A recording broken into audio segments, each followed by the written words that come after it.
Hey, Kevin Yates here, and I got a question from Logan. So Logan had a really interesting question, and this was one I wanted to do this video on because I don't remember being asked this before. So this has to do with what do you do when you have these asymmetrical imbalances.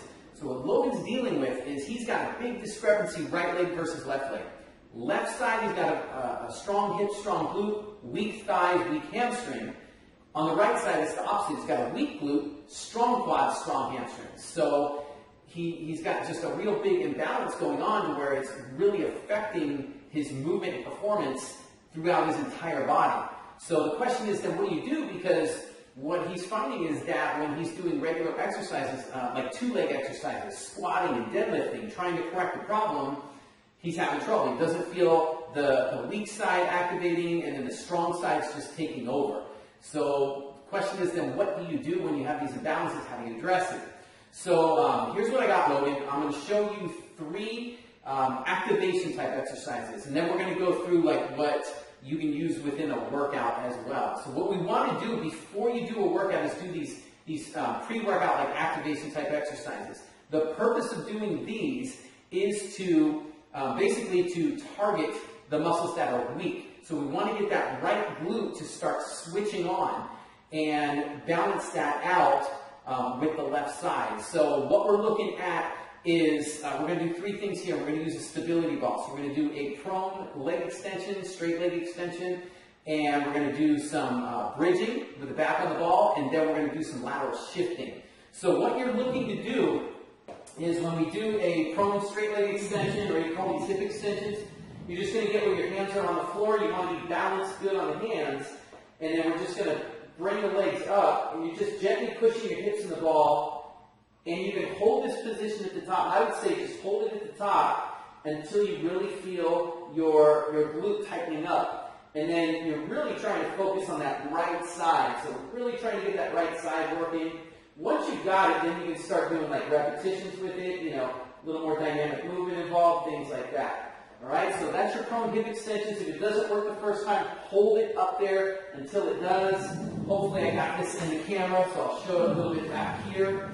So we're just going from here and then we're up. If that doesn't work, you can slightly turn the toes out a little bit. Not a lot, but a little bit. And that usually will help increase the activation of the glute and help you get that, all right?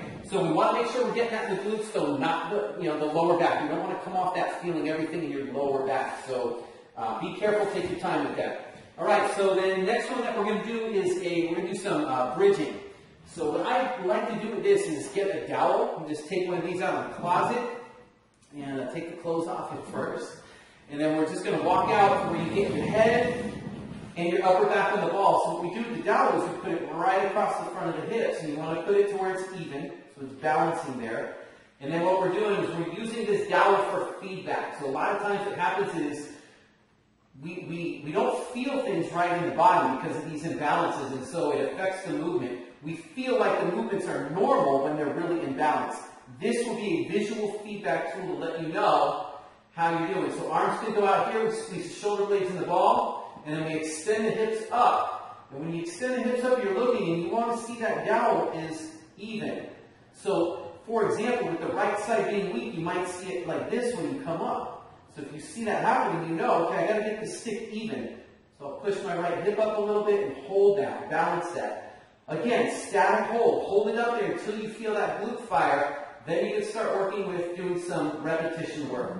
All right, so with these exercises, what we want to make sure is that we're activating muscles, not like annihilating them. We don't want to be coming, off these exercises feeling like we're wiped out. And especially with weak muscles, if they haven't been working, it won't take much. Even a fairly light exercise like these can wipe you out, for the first time if those muscles are really weak and deconditioned, okay? So that's the bridge, and then the last one we can do a lateral hip shift.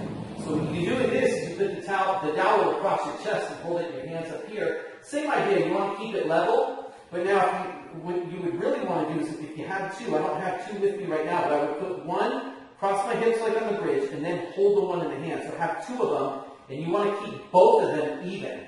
So then what you're doing is you're taking a step to the right, and you're doing a shift, and you don't want the dowel to be dropping, right? You want to Take a quick look, make sure it's even. Again, hold about 3 seconds to 5 seconds. Back to the middle, step it out to the other side, boom, hold, and then right back to the middle again. So that's what you're working on. Again, you can do about 3 reps to 5 reps each side. It won't take a lot to get you tired. And again, you don't want to annihilate anything, okay? Those are the activation exercises. You can mix in some abdominal stabilization work, so that way you're not just doing back to back to back all, leg and hip work and wiping yourself out.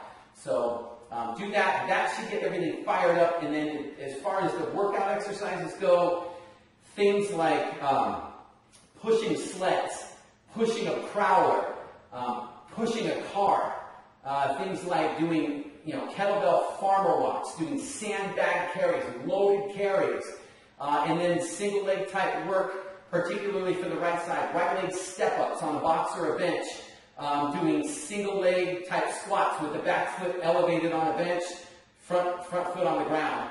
Those are really good movements that will help to teach your body and strengthen that hip. And those are really, really effective exercises. So those are the types of movements that I would do. And hopefully, give those a shot. Hopefully that will help you out and at least get you started in the right direction to starting to balance out the asymmetry that you're dealing with, all right? So that's it for now, you guys.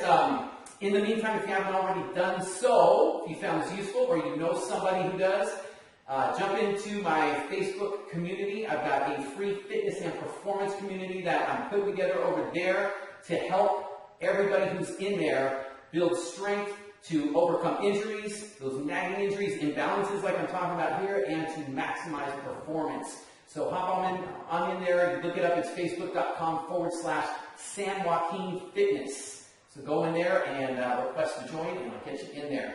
In the meantime, if you have questions for me, post them below, leave a comment, and I'll be talking to you soon.